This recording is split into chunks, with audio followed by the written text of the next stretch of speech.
Hello guys, welcome to graphic Ana. मैं हूं आपका दोस्त और होस्ट शुभम। आज हम सीखेंगे लोगो डिजाइनिंग और लोगो डिजाइन का क्या प्रोसेस है उसके बारे में आपको डिटेल में बताऊंगा।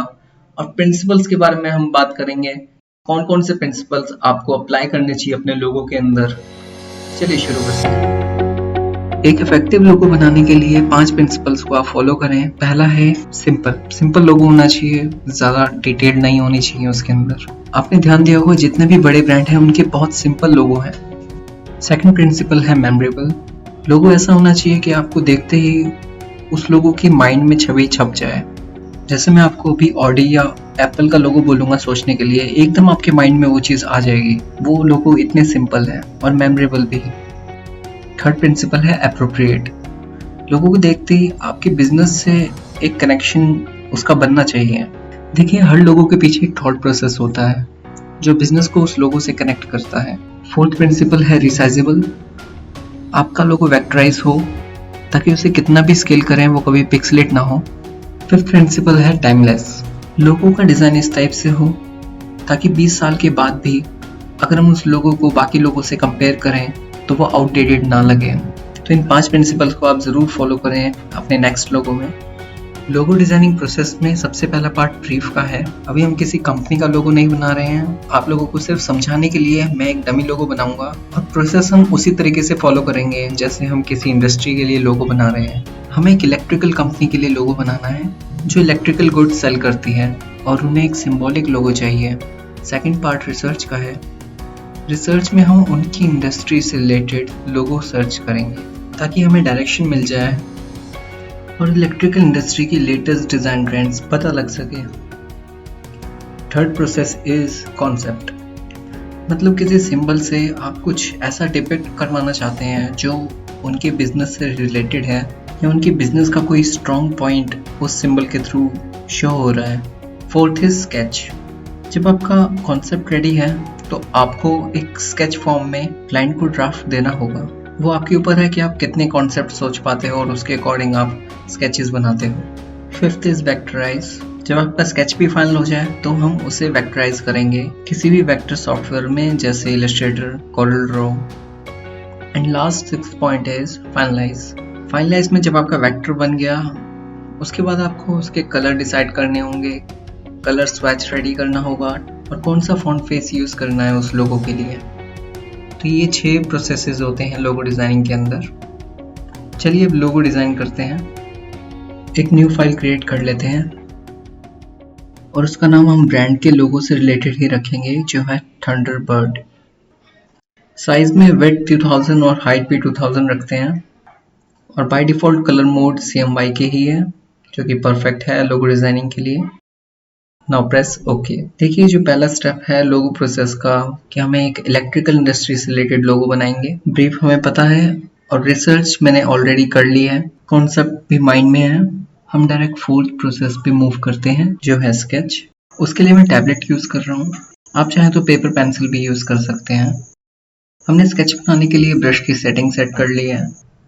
अब इस ब्रश से हम एक बर्ड बनाएंगे जो टॉप से डाउन की तरफ उड़ रही है। और मैं आपको बता दूं कि मैंने काफ़ी सारे स्केचेस पहले से बनाए थे और ये स्केच मैंने फाइनल रेडी करा है इस ट्यूटोरियल के लिए जो मैं डायरेक्ट यहीं बना रहा हूँ। तो आपको लोगो डिज़ाइनिंग में काफ़ी सारे स्केचेस बनाने होंगे तब जाके आपका एक फाइनल लोगो निकलेगा। हम अभी बस एक रफ सा स्केच बना रहे हैं और जो फाइनल लोगो होगा जब हम वेक्टराइज करेंगे तब उसमें डिटेल ऐड करेंगे। मैंने बर्ड इसलिए बनाया है क्योंकि जो बर्ड है वो आज़ादी को दर्शाता है और इसके लिए कोई बाउंड्रीज नहीं है। इसी वजह से बहुत सारे ब्रांड बर्ड्स का यूज़ करते हैं जैसे Twitter, Dove, NBC, Nestle.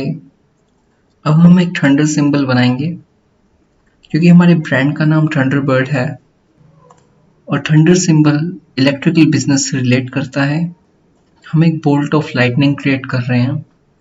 Sketching में एक चीज़ बहुत अच्छी है, जब आप एक बार स्केच बना लेते हो उसको रिफाइन करने के लिए आप जब फिर से उसे बनाते हो तो वो पहले वाले स्केच से बेटर होता है क्योंकि वो जो पहले वाला स्केच है वो एज अ रेफरेंस काम करता है। जैसे ये स्केच है, इस स्केच से मैं इसको एज अ रेफरेंस लेके एक और स्केच बनाऊंगा जो पहले वाले से ठीक लग रहा है। तो इससे पहले वाला हम डिलीट कर लेते हैं अब हमारी बर्ड और थंडर सिंबल दोनों रेडी है। हमें इन दोनों को मर्ज करना है ताकि थंडर बर्ड कॉन्सेप्ट हमारा बन सके। उसके लिए हम लोग इसकी टेल की जगह ये थंडर यूज करेंगे। उसके लिए आप ये टेल डिलीट करें और इसकी जगह हम थंडर सिंबल क्रिएट करते हैं। मैंने बहुत टाइम से स्केचिंग नहीं करी है तो ये थोड़ी सी दिक्कत हो रही है स्केच बनाने में। और आपको ज़्यादा डिटेल ऐड करने की ज़रूरत नहीं है, बस आपको जहाँ जहाँ लग रहा है कि हाँ इस पार्ट पे हमें थोड़ी सी डिटेल ऐड करनी है वहाँ कर दीजिए, ताकि जब हम वेक्टराइज करेंगे तब हम डिटेल थोड़ी बहुत ऐड कर सकते हैं। और नॉर्मली हम लोगों में ज़्यादा डिटेल रखते नहीं हैं, लोगो जितना सिंपल हो उतना अच्छा है। स्केच हमारा रेडी है और बाकी चीज़ें हम डिलीट कर लेते हैं, सिर्फ हमें लोगो स्केच चाहिए।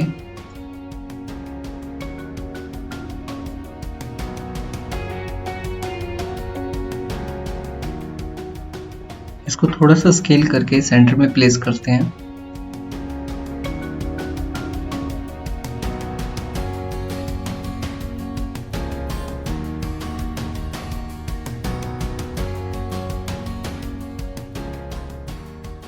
अब ब्लैक कलर सेलेक्ट करके पेन टूल से इस लोगो को ट्रेस कर लेते हैं। पेन टूल चलाते समय ज़रूरी नहीं है कि आप स्केच के ऊपर एग्जैक्ट ट्रेस करें। अगर आपको कोई कर्व लग रहा है कि वो गलत है तो आप पेन टूल के टाइम उसे सेट कर सकते हैं और सही कर्व लीजिए।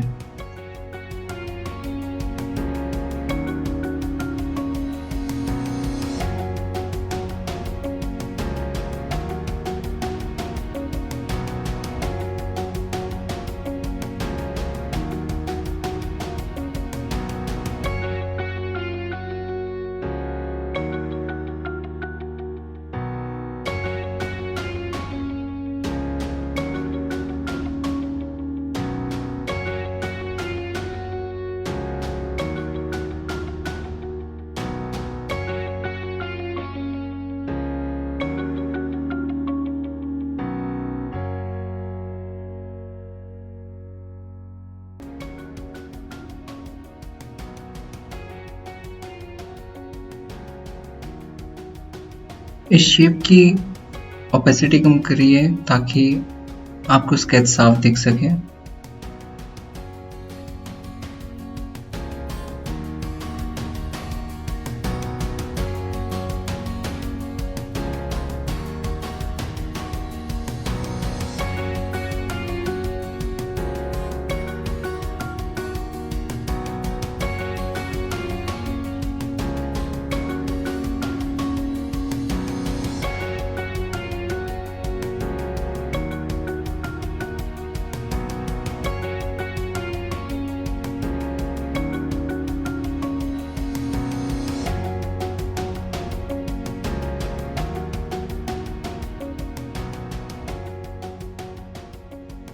वेक्टर शेप रेडी है लोगों की। अब हमें आई पार्ट क्रिएट करना है।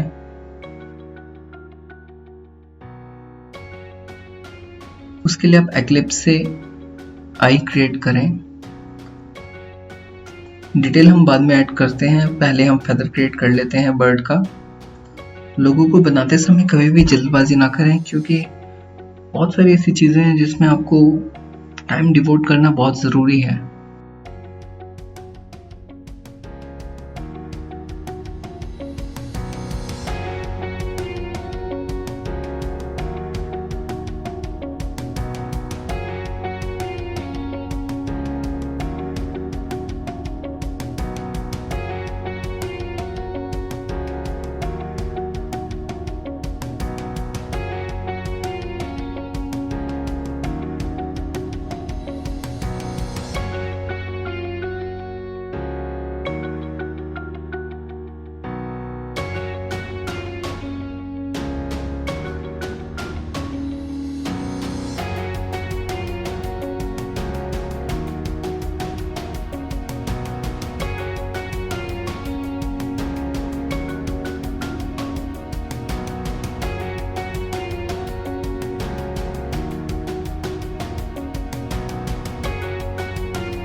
आपने ध्यान दिया होगा कि मैंने फेदर के लिए एज इट इज स्केच के ऊपर ट्रेस नहीं करा, थोड़ा सा डिफरेंट है स्केच से।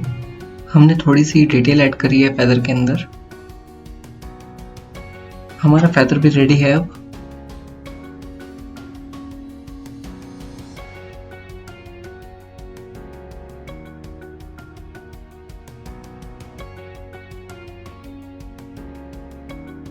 हम आई और फेदर की शेप को वाइट कलर कर देते हैं।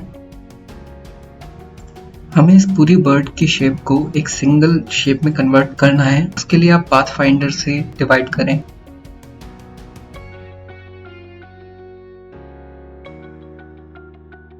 देन अनग्रुप करें। अब ये लोगो एक सिंगल शेप में आ गया है।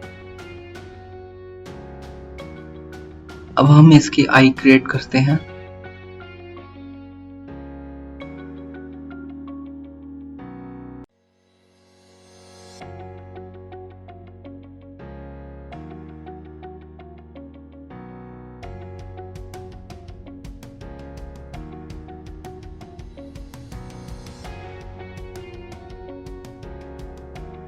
आई के अंदर हम 3 वाइट सर्कल्स यूज करेंगे ताकि एक स्पार्कलिंग इफेक्ट क्रिएट हो।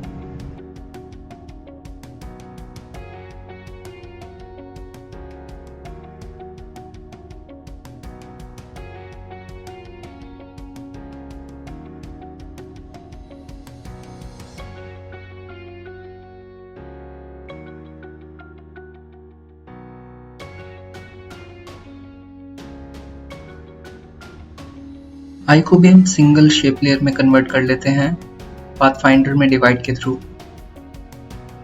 इसे भी अनग्रुप कर लेते हैं।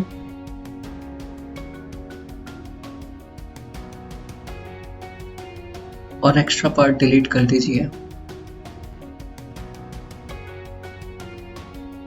हमारा 5th प्रोसेस भी कंप्लीट है।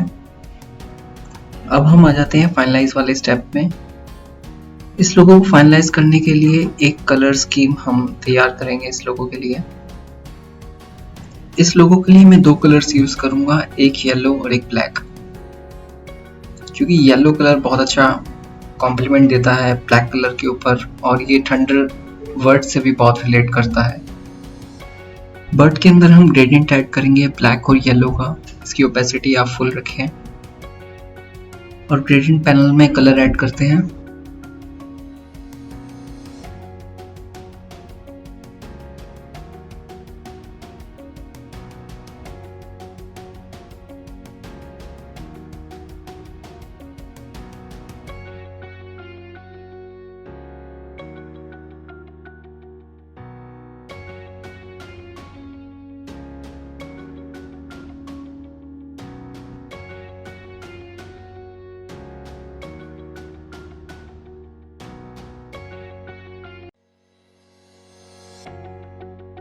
हमें स्केच की जरूरत नहीं है, इसलिए इसे डिलीट कर देते हैं।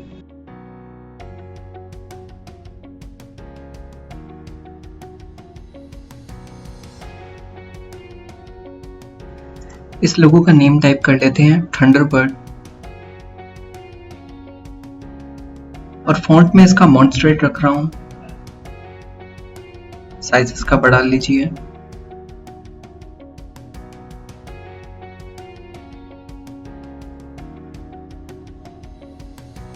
टेक्स्ट को लोगो के नीचे प्लेस करें।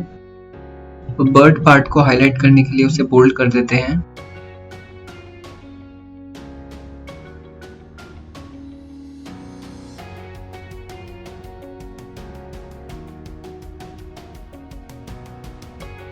लोगो का साइज आप टेक्स्ट के अकॉर्डिंग रखें। To make it more presentable एक ग्रेडियंट बैकग्राउंड ऐड करते हैं लोगो के नीचे। अब हमारा लोगो रेडी हो गया है और हमारा फाइनलाइज प्रोसेस भी कंप्लीट हो गया है। ये लोगो 5 प्रिंसिपल्स के अकॉर्डिंग है। It's simple, memorable, appropriate, resizable and timeless. अगर आपको ये लोगो डाउनलोड करना है तो आप मेरी वेबसाइट पे जाके इसे डाउनलोड कर सकते हैं फॉर पर्सनल यूज। और अगर आप कमर्शियली इस लोगो को यूज करना चाहते हैं then you need to purchase it. Link मैंने डिस्क्रिप्शन में मेंशन किया हुआ है। अगर आपको मेरा ट्यूटोरियल अच्छा लगा देन शेयर करें अपने फ्रेंड्स के साथ, like it and don't forget to subscribe to my channel. Next week मिलते हैं किसी अमेजिंग ट्यूटोरियल के साथ, तब तक के लिए गुड बाय।